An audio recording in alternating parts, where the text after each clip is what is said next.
Hello dear students, today in this video we are going to learn about laws of motion. We had already seen two lectures related to laws of motion, so we'll proceed further in our unit, that is laws of motion. The first thing today we are going to discuss is why Newton's second law is called the real law of motion. Why it is called the real law? Newton's second law is called a real law because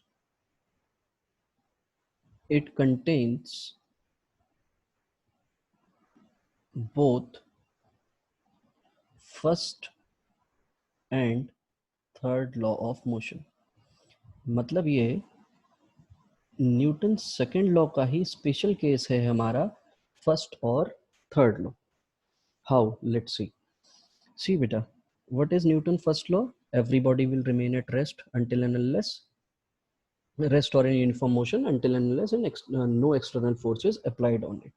तो अगर मैं यहाँ पर सबसे पहले first law की बात करूँ तो देखो, फर्स्ट लॉ ही हमें सेकेंड लॉ से कैसे मिल जाएगा भैया? सेकेंड लॉ क्या होता है? F is equal to ma, the body will remain at rest until and unless no external force exist, यानी कि F की वैल्यू हमें कितनी रखनी पड़ेगी यहाँ पर? 0। अगर मैं F की वैल्यू 0 रख दूंगा यानी कि ma will become 0। This shows कि भैया आपका जो एक्सेलरेशन है वो एक्सेलरेशन की जगह आप क्या लिख पाएंगे? v minus U by T, this is equal to 0, यानी कि v minus U is equal to 0, यानी कि v इज इक्वल टू आपको कितना मिल जाएगा? u। This shows it is uniform motion. Uniform motion. So अगर f एक्सटर्नल 0 है तो body can remain at rest. Force अगर 0 होगी तो दो कंडीशन होंगी। फोर्स अगर 0 होगी तो या तो बॉडी हमारी रेस्ट पर ही रहेगी या फिर बॉडी हमारी यूनिफॉर्म मोशन में रहेगी। यूनिफॉर्म मोशन में रहेगी। तो यूनिफॉर्म मोशन का मतलब क्या हो गया? यूनिफॉर्म मोशन का मतलब हो गया v is equal to U. अगर मान लीजिए यहाँ पर इनिशियल वेलोसिटी 0 हो गई तो ऑब्वियस सी बात है फाइनल वेलोसिटी भी 0 हो जाएगी, तभी एक्सटर्नल फोर्स को क्या होना पड़ेगा? 0 होना पड़ेगा। So this proves Newton first law कि अगर f 0 है तो body will remain at rest और in uniform motion, that we can see. If initial velocity is 0, rest वाली कंडीशन क्या हो जाएगी? इनिशियल वेलोसिटी अगर 0 हो गई तो obviously v will also become 0, क्योंकि v is equal to क्या है? u है। तो this proves कि the body will remain at rest और in uniform motion। अगर initial velocity कुछ ना कुछ होगी तो उसका मतलब ये है यूनिफॉर्म मोशन में रहेगा। कब? जब आपकी फोर्स क्या होगी? फोर्स आपकी 0 होगी। यहीं पर हम लोग बात कर लेते हैं कि ये थर्ड लॉ कैसे प्रूव करेगा। मान लीजिए हमने यहाँ पर दो बॉडीज ली बेटा, this is body 1 and this is body 2, this is A and this is B. तो ऑब्वियस सी बात है जो बॉडी ए है, ए के ऊपर लगने वाली जो फोर्स होगी वो इसी डायरेक्शन में होगी और हम इसको क्या बोल सकते हैं? F A B. This is force on A due to B. और ए बी के ऊपर फोर्स लगा रहा होगा और वो कितनी होगी? F B A. एंड इसको हम क्या बोल सकते हैं? Force on B due to A, ऐसा बोला जा सकता है।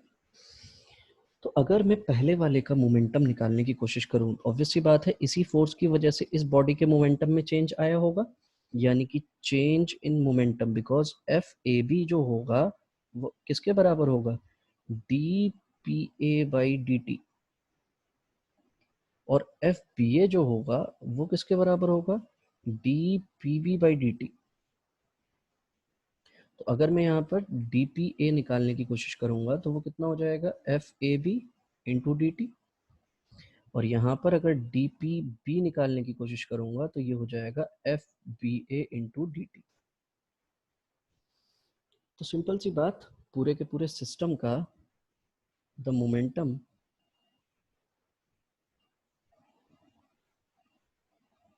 Of whole system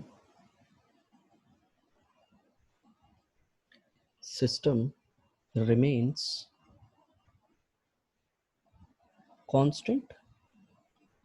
constant means delta P या डी पी ऑफ सिस्टम अगर मैं लिखूंगा यहाँ पर, तो डी पी ऑफ सिस्टम मुझे कितना मिलेगा, 0 मिलेगा। मतलब किसी भी तरीके का कोई चेंज नहीं मिलेगा, हमारा पूरा का पूरा सिस्टम क्या रहेगा, कांस्टेंट रहेगा।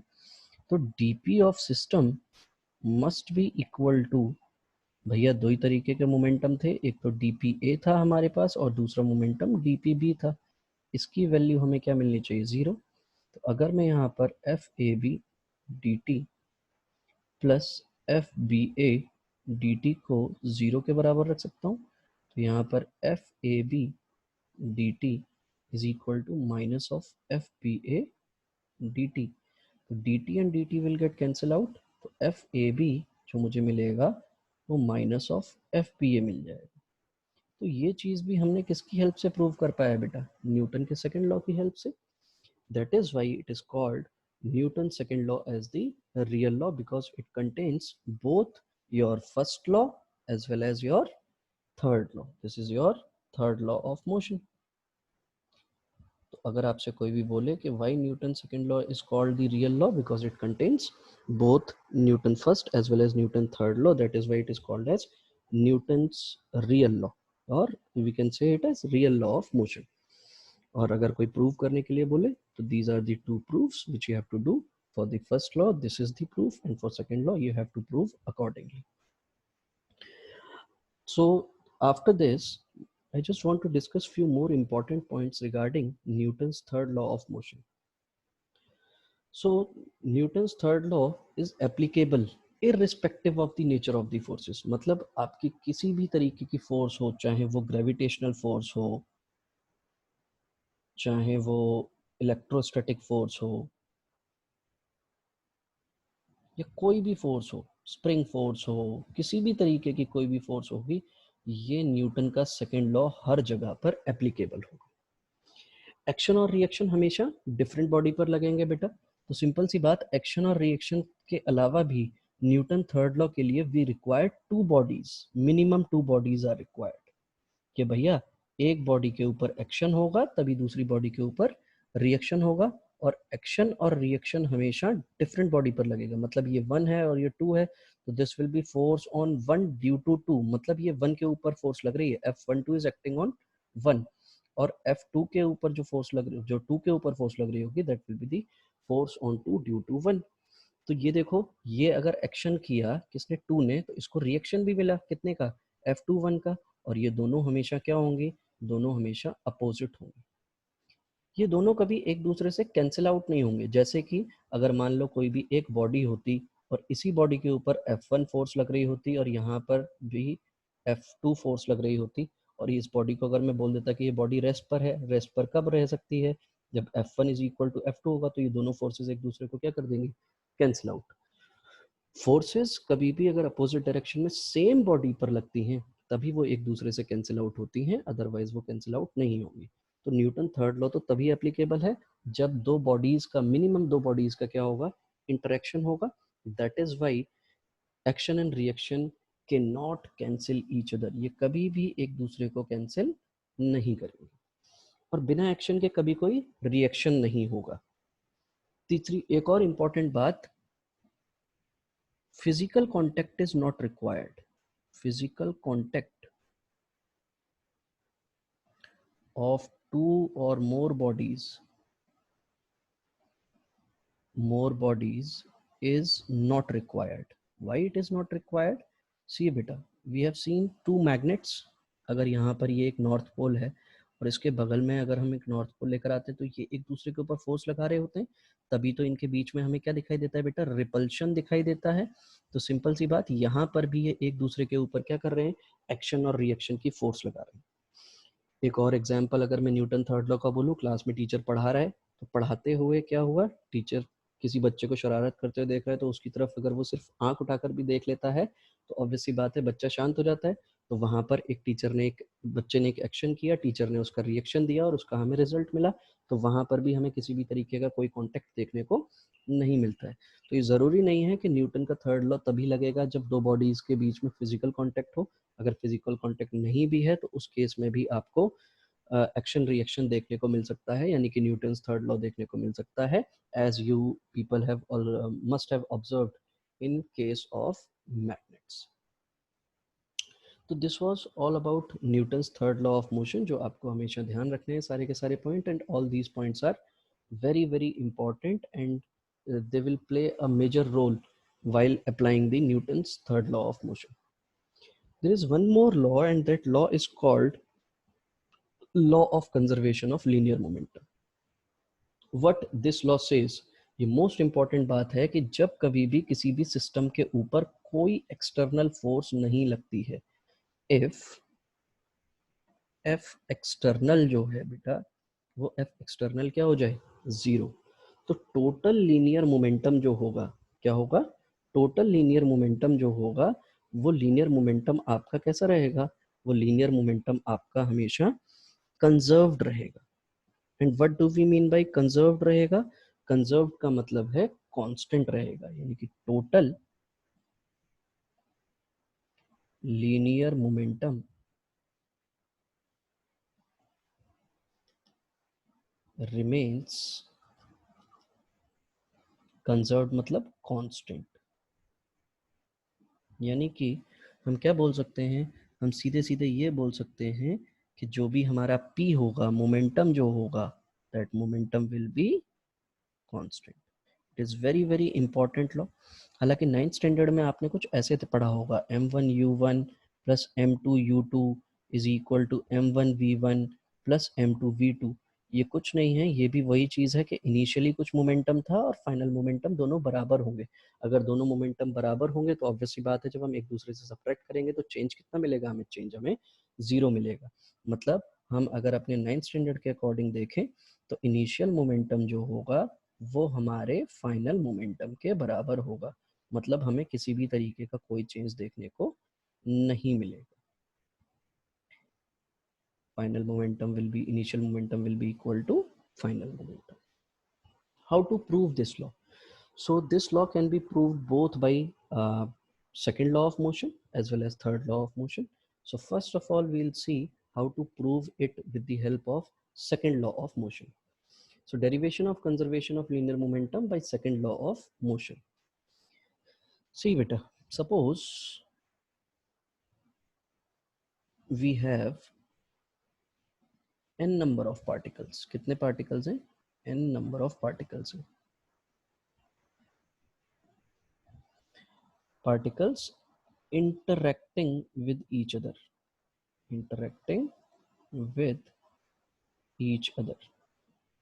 और अगर n नंबर ऑफ पार्टिकल्स हैं और वो सारे के सारे पार्टिकल्स एक दूसरे से इंटरेक्ट कर रहे हैं, तो हमने क्या अज्यूम कर लिया, late m1 m2 m3 mn be the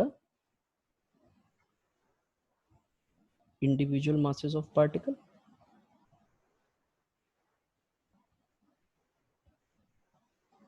mass of particles.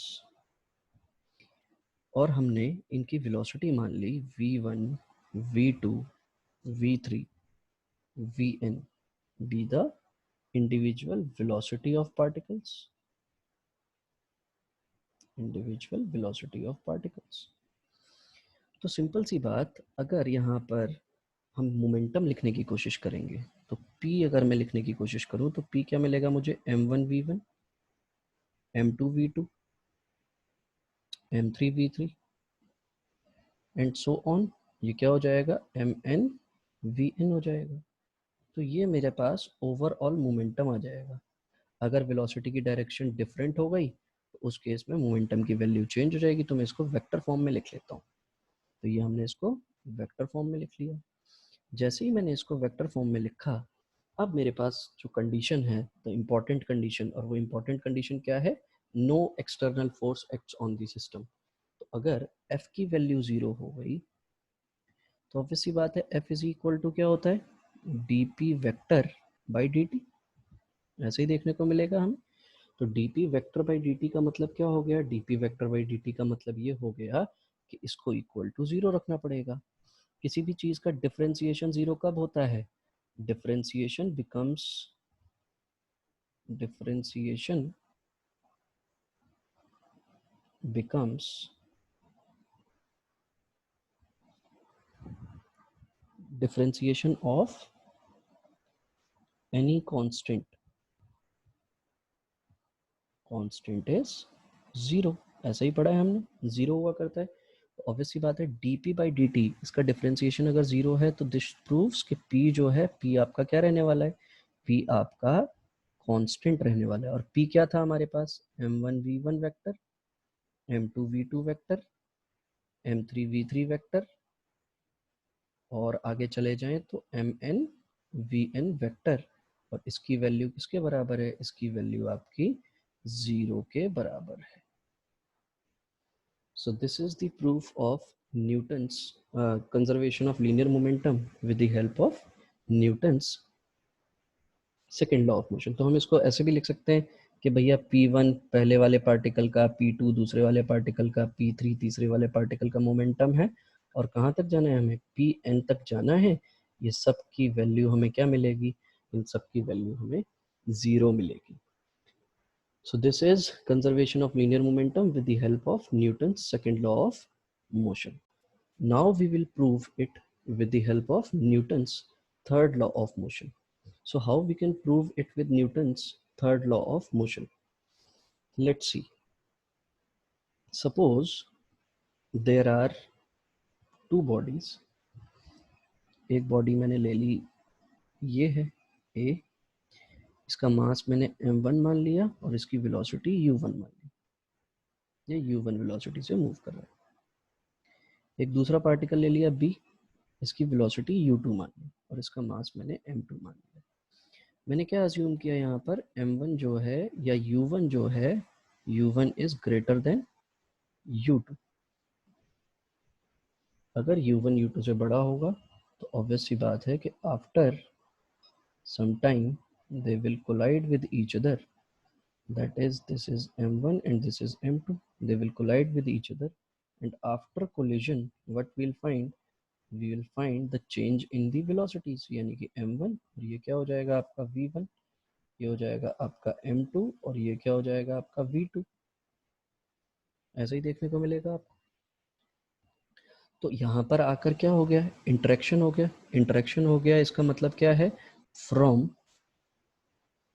Newton's third law of motion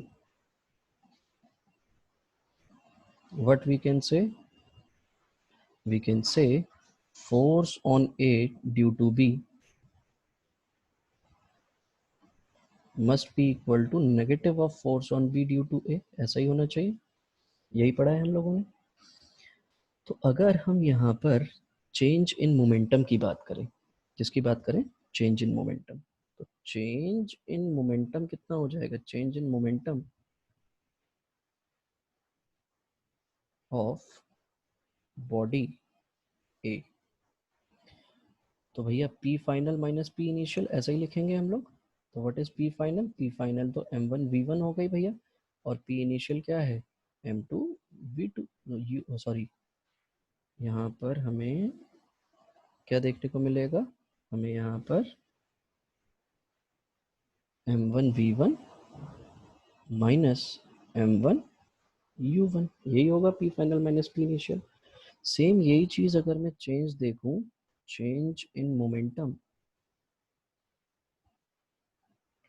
of body B, तो वहां पर भी हमें P final minus P initial लिखना होगा, और वो कितना हो जाएगा, m2 v2 minus m2 u2। ऐसे ही चेंज देखने को मिलेगा। अब force on A due to B अगर मैं लिखूंगा यहाँ पे, तो मुझे क्या चीज़ देखने को मिलेगी, मुझे सिंपल सी बात, मुझे जो चीज़ें यहाँ पर देखने को मिलेंगी, that will be f ab will be equal to dpa by dt, ऐसे ही लिखूंगा मैं। और force on B due to A, इसको अगर मैं लिखने की कोशिश करूंगा तो dP बाई dt ऐसा ही देखने को मिलेगा मुझे। तो dPA this will be equal to FAB into dt, और dPB is equal to FBA into dt। तो सिंपल सी बात ये कि यहाँ पर हमें ये दोनों ही चीज़ें मिल गई हमें, डी पी ए भी मिल गया और डी पी बी मिल गया। तो अगर हम यहाँ पर क्या काम करें, यहाँ पर अब हम अपना न्यूटन का लॉ यूज़ कर लें।